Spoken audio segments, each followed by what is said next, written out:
아버지께 참되게 예배하는 자들은 영과 진리로 예배할 때가 오나니 곧 이때라. 아버지께서는 자기에게 이렇게 예배하는 자들을 찾으시느니라. 하나님은 영이시니 예배하는 자가 영과 진리로 예배할지니라. 여자가 이르되 메시아 곧 그리스도라 하는 이가 오실 줄을 내가 아노니 그가 오시면 모든 것을 우리에게 알려주시리이다. 예수께서 이르시되 내게 말하는 내가 그라 하시니라. 이때에 제자들이 돌아와서 예수께서 여자와 말씀하시는 것을 이상히 여겼으나 무엇을 구하시나이까? 어찌하여 그와 말씀하시나이까? 묻는 자가 없더라. 여자가 물동이를 버려두고 동네로 들어가서 사람들에게 이르되 내가 행한 모든 일을 내게 말한 사람을 와서 보라. 이는 그리스도가 아니냐 하니 그들이 동네에서 나와 예수께로 오더라. 아멘. 제가 한번 짧게 기도하고 말씀 나누겠습니다. 참 좋으신 아버지 하나님, 예배하는 이 자리, 하나님의 영광을 받으시는 복된 자리에 저희들을 불러주시고 그 생명의 말씀을 영으로 받게 하시니 하나님 앞에 감사와 찬송과 영광을 돌려드립니다. 이 시간 주님 앞에 나와 겸손히 엎드린 우리 뉴비전교회 성도님들 한 분 한 분들 주께서 기억하시고 그 심령마다 살아나는 생명의 말씀으로 역사하여 주시옵소서. 감사하옵고 우리 주 예수 그리스도 이름으로 기도드렸사옵나이다. 아멘. 보통 설교의 단에 올라오는 목사님들 마음이야 비슷하지 않을까 싶어요. 두렵고 떨리는 마음, 긴장되는 마음, 그런 마음일 거예요. 저도 그렇고요. 오늘 새벽에 일찍 일어나서 준비된 말씀을 다시 한번 읽어보는데 평소와 같지 않게 제 안에요 감사가 차오르더라고요. 너무 기뻤어요. 왜냐하면 그런 때는 별로 없거든요.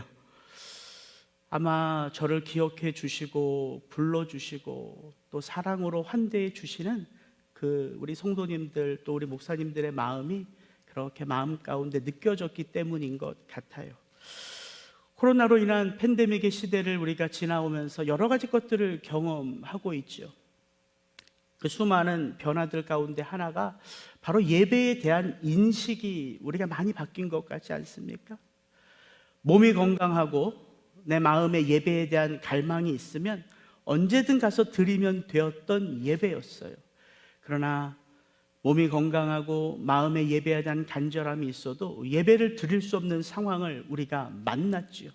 그렇게 예배가 잠시 멈추고 온라인 예배가 시작되면서 벌써 그 시간이 2년이 지나니까 또 우리의 마음 가운데 예배에 대한 갈급함에서 이제는 예배를 드리는 내 자신의 모습이 좀 나태하지는 않은가 하는 그런 모습들을 경험하게 됩니다.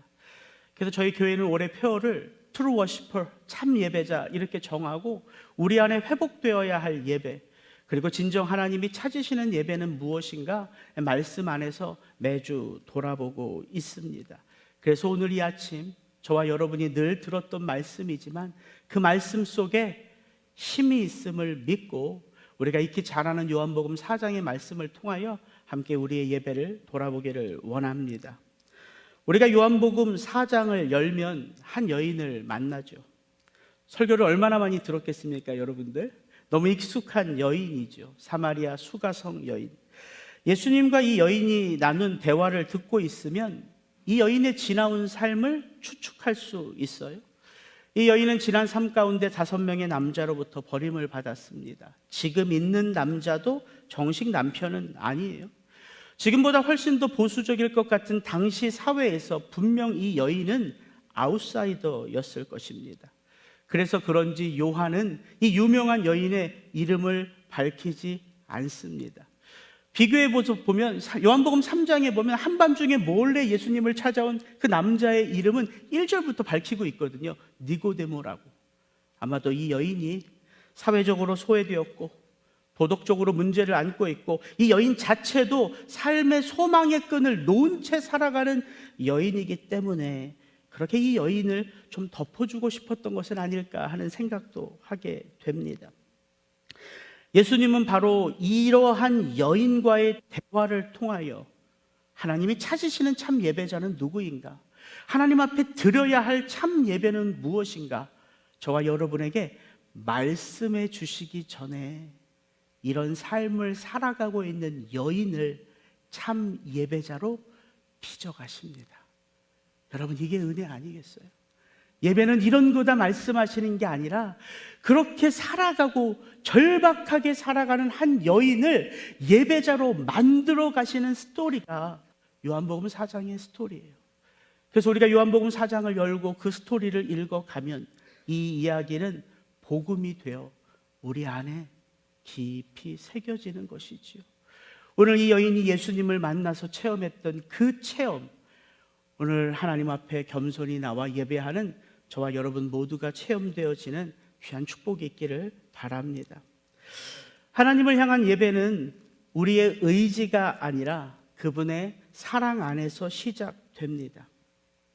여러분, 요한복음 4장의 스토리를 눈으로 읽어가면 그 내용이 그렇게 복잡하지 않아요?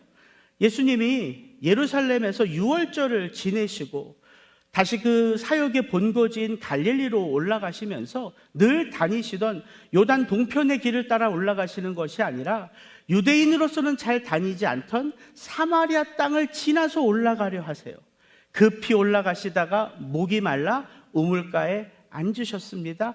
그리고 때마침 한 여인이 그 우물가로 찾아옵니다. 이게 우리 눈에 보이는 오늘 이야기의 배경이에요. 그런데 이 요한복음 4장을 반복해서 읽어보시면, 그냥 내 마음을 조금 투영해서 읽어보면 보여지는 게 있어요. 그게 뭐냐면 이 한 여인을 맞이하고 있는 예수님의 부산한 모습이에요. 저는 그게 보이더라고요. 오늘 이 이야기의 시작은 이렇게 시작됩니다. 제가 한번 읽어드릴게요. 예수께서 유대를 떠나서 다시 갈릴리로 가실새 사마리아를 통과하여야 하겠는지라. 이 이야기의 시작은 다름 아닌 예수님의 의지로부터 시작됩니다. 내가 꼭 사마리아 땅을 거쳐서 가야 되겠다. 왜요? 거기에 뭐가 있는데요? 예수님이 만나셔야 할 한 여인이 있기 때문입니다. 예수님은 이 여인이 사마리아 여인들과도 섞이지 못해 남들이 물들어 오지 않는 낮 12시에 이 여인이 올 것을 아셨어요. 사마리아에 있는 수가라는 동네에 이르시니 예수께서 급히 그 우물가 길 가시다가 피곤하여 우물 곁에 그대로 앉으시니 때가 낮 12시가 되었더라. 마치 예수님이 이 여인을 맞이할 준비를 하고 계신 것 같지 않습니까? 이 익숙한 본문을 목사인 제가요, 그동안 저는 여인이 예수님을 맞이한 줄 알고 있었어요. 너무 웃기지 않습니까? 아니에요. 예수님이 여인을 맞이하고 계셨어요. 근데 만약 이 우물가에 유대 남성 13명이 있었다면 과연 어떤 사마리아 여인이 그 우물 뚫어 용감하게 그 유대인 남성 13명 사이로 나아갈 수 있었겠어요? 그래서 또 세팅을 해놓으셨어요. 12명의 제자들은 이미 음식을 구하러 마을로 떠난 후입니다. 그래도 문제죠. 어떻게 사마리아 여인이 먼저 이 젊은 유대 남성에게 말을 붙일 수가 있겠습니까? 그래서 예수님은 지금 어떤 상태예요? 생리적으로 목이 마른 상태예요. 우물물을 마셔야 되겠는데 뭐가 없어요? 우물물을 뜰 바가지가 없어요. 그래서 예수님은 자연스럽게 여인에게 말을 거실 수가 있어요. 여인아, 내게 물 좀 다오. 지금 예수님이 우리에게 보여주고 있는 이 모든 세팅들, 여러분 뭐라고 말하실 수 있겠어요? 우연이에요? 여러분 그렇게 보이십니까? 저에게는 이건 여인을 향한 예수님의 배려이고 사랑이었어요. 사랑 아니고서 우리의 닫힌 마음을 열 수 있는 게 뭐가 있겠습니까? 사랑 아니고서 그렇게 오랜 시간 내 속에 뿌리 깊이 내려진 그 쓴뿌리를 치료할 수 있는 게 뭐가 있겠어요? 여인에게 있어서 예수님은 단 한 번도 만난 적 없는 유대 남성이었지만, 예수님에게 있어서 이 여인은 이 땅에 오시기 전부터 당신의 마음속에 새겨져 있는 그 수많은 보석 같은 이름들 가운데 하나였어요. 아마 지금 이 자리에 앉아서 예배하시는 우리 성도님들 한 분 한 분의 삶 속에 시작된 구원도 그렇게 예수님의 사랑과 예수님의 배려 안에서 시작된 것 아닐까요? 어제가 아니죠. 목요일 날 브릿지 예배를 드리고자 낯설지 않죠. 익숙한 저쪽에 이제 식당이 있는 건물에 2층으로 올라가는데, 올라갈 때부터 소리가 들려요. 찬양팀의 찬양 연습하는 소리. 계단을 한 걸음 한 걸음 올라가는데 터졌어요. 뭐가 터졌겠어요? 운동화 밑창이요? 살이 쪄서 바지 뒤가요? 아니요. 눈물샘이 터졌어요. 그 예배당 안으로 들어가지 못하고 어색하게 빈 교실이 있는 방으로 들어가서 한참을 울다가 예배당 안으로 들어갔어요. 근데 또 알아보는 애가 있네, 청년이. 목사님! 예배 시작도 안 했는데 어쩜 그러더라고요. 그리고 깔깔깔깔 웃어요. 예배의 자리에는 웃음도 있고 눈물도 있어요. 그게 감동 아닙니까? 다 하나님을 만나고 싶은 간절한 바람으로 그 자리로 나아왔기 때문이죠. 이렇게 예수님과 여인의 대화는 물로부터 시작합니다.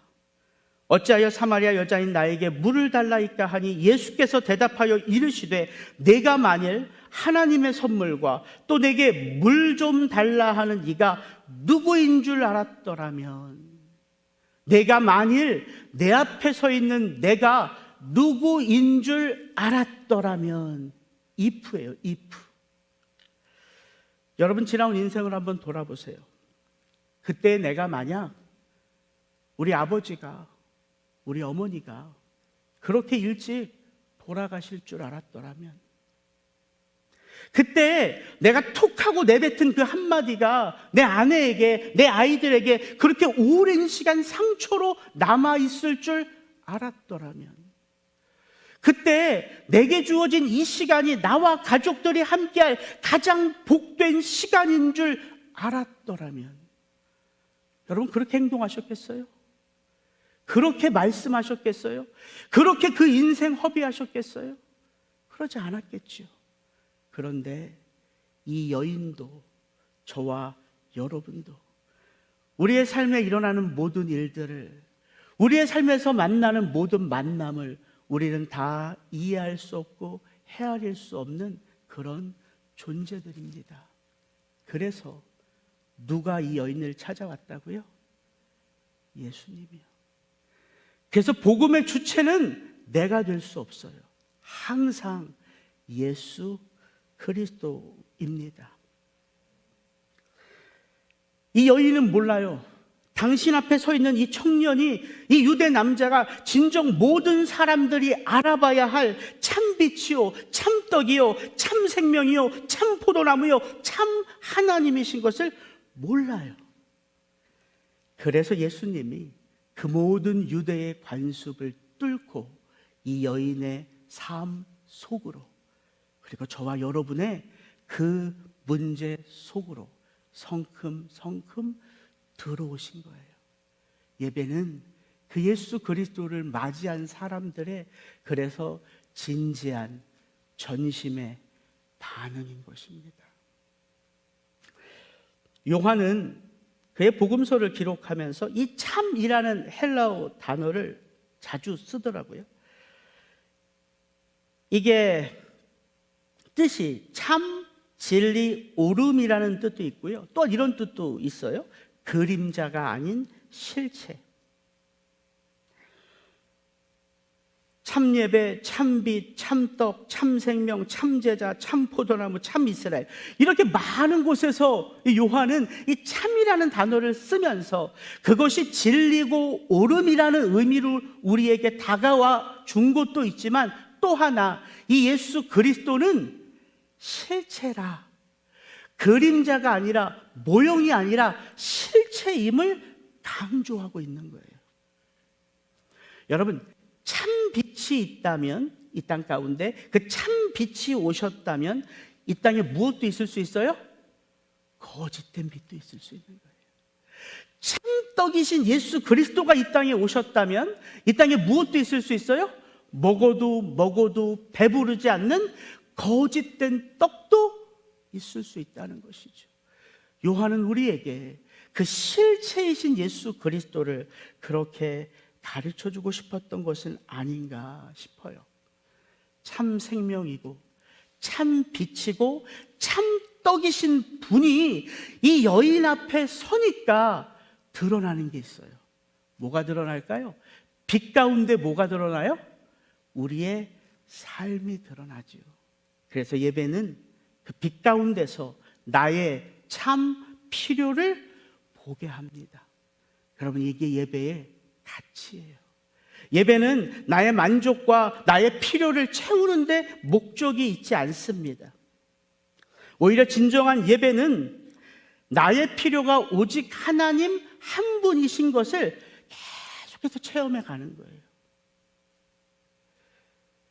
여인에게 물을 달라 한 예수님은 결국 이 여인에게 물을 받았습니까? 아니면 이 여인에게 생수가 되어 주셨습니까? 뭐예요? 자, 요한복음 4장의 스토리를 반복해서 읽어보니까 보여지는 게 있어요. 예수님이 물 마신 장면이 안 나와요. 정말 목이 가라졌는데, 그 물 좀 달라고 요청하셨는데 물 마신 장면이 안 나와요. 이런 거 아니에요? 저와 여러분의 이 목마른 인생, 허기진 인생, 이 갈급한 인생 가운데 그분이 진정 영원한 생수가 되기 위하여 그렇게 여인에게 말을 건넨 것이에요. 그리고 그분은 진정 우리 속에 들어와서 영원한 생수가 되어준 것이죠. 그렇게 물로 시작된 대화가 점점 깊어지기 시작합니다. 예수님이 난데없이 이 여인에게 내 남편을 불러오라 뜬금없이 이야기합니다. 여인이 대답해요. 나는 남편이 없나이다. 예수님이 말씀하십니다. 내가 남편이 없다 하는 말이 옳도다. 여자가 이르되 주여 내가 보니 선지자로소이다. 왜 예수님과 여인의 대화가 이렇게 확장되는가? 예수님은 보여주고 싶었어요.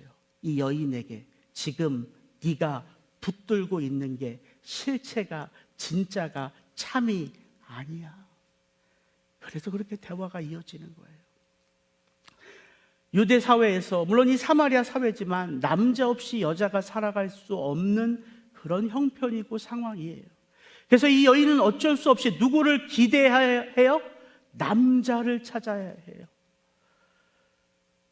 한번 여러분의 인생을 돌아보십시오. 여러분의 마음속 깊이 한번 들여다보세요. 여인만 이렇게 갈구하는 것이 있을까요? 우리에게도 그런 것 하나쯤 있지 않습니까? 내가 이것만 얻으면, 내가 이렇게만 되면 난 좀 더 나은 인생이 될 텐데. 저희 교회에서 저희 장로님들이, 권사님들이 대표 기도를 하시는데 이렇게 자꾸 강조하세요. 우리 담임 목사님이. 근데 제가 이렇게 옆에서 대표 기도를 이렇게 듣고 있을 때 담임 목사님이 이게 들을 때마다 너무 어색해요. 왜냐면 교육자가 아무도 없거든요. 저 혼자 있으면 그걸 담임 목사로 부르든 부목사로 부르든 장년 목사로 부르든 저는 아무것도 중요하지 않거든요. 근데 꼭 그렇게 저를 세워주세요. 그게 참 낯설었어요. 우리에게도 그런 게 있잖아요. 그런 갈망, 더 나은 존재가 될 것 같은 그런 갈망. 근데 그게 참 갈망이 아니라는 거예요. 그것들이 전부가 다 공허함과 연결이 돼요. 예배란 그런 헛된 갈망을 포기하고 정말 우리 속에 참된 영광의 빛이 들어와 그 빛 가운데 내가 소원하는 것이 바뀌어지는 믿음의 역사라는 거예요. 그래서 오늘 여인과 예수님의 대화를 보면 여인이 예수님을 향한 인식이 바뀌어져요. 유대 남자에서 성경이 말하는 그 선지자로, 내가 기다려야 할 그 메시아로 여자의 인식이 깊어져 가기 시작해요. 예배의 축복이 뭡니까? 예배를 드리면 이상하게 예수님에 대하여 더 깊이 알아가기 시작해요. 그건 곧 내 삶의 문제 속에 내가 더 깊이 들어가기 시작해요. 하나님을 아는 것과 나를 아는 건 그렇게 연결되는 거예요. 그래서 예배가 소망이고 예배가 능력이에요. 예배를 참으로 드릴 때 점점 내 속에 좌정하신 그 예수님에게로 뿌리가 내려지기 시작하기 때문입니다. 여인이 그 예수 그리스도가 참 선지자인 것을 알 때 여인이 질문을 던지죠. 예수님, 이제 제가 어떤 남자를 더 찾아야 될까요? 어떻게 하면 제 삶이 좀 열릴까요? 이거 묻지 않았어요. 진정한 예배는 무엇입니까? 어디서 드려야지 참 예배입니까? 여인이 이렇게 물어요. 왜 그게 가능할까요? 여러분, 상한 심령이 되어 절대자 앞에 서면 비로소 내가 그분과의 관계가 깊어지기를 소망하게 돼요. 그래서 낮아진 마음의 예배는 회복되는 거예요. 그게 우리가 걸어가야 할 광야라는 길 아닙니까? 그렇게 우리 인생 가운데 광야를 걸어가면서 우리는 그 하나님을 향한, 나를 향한 그 아버지 하나님의 사랑을 더 깊이 체험해 가는 것이죠. 그렇게 예수님은 이 여인에게 참 예배에 대해서 말씀하시죠. 너희가 아버지께 예배할 때가 이르리라. 아버지께 참되게 예배하는 자들은 영과 진리로 예배할 때가 오나니 곧 이때라. 여러분, 참 예배의 본질이 장소에 있습니까? 참 예배의 본질이 예배를 드리는 형식에 있습니까? 오늘 이 예수님의 말씀을 보면 지금 예수님이 강조하고 있는 게 뭐예요? 뭐같이 보이세요? 저는 이상하게 예수님이 지금 자꾸 때에 대해서 말씀하고 싶은 것 같아요. 때. 아버지께 예배할 때가 이르리라. 아버지께 참되게 예배하는 자들은 영과 진리로 예배할 때가 오나니 곧 이때라. 그래서 보니까 요한은 요한복음을 기록하면서 뭐에 대해서 자주 말씀해요? 예수님이 이 때에 대하여 말씀하신 것을 반복해서 소개해요. 내 때가 되었다.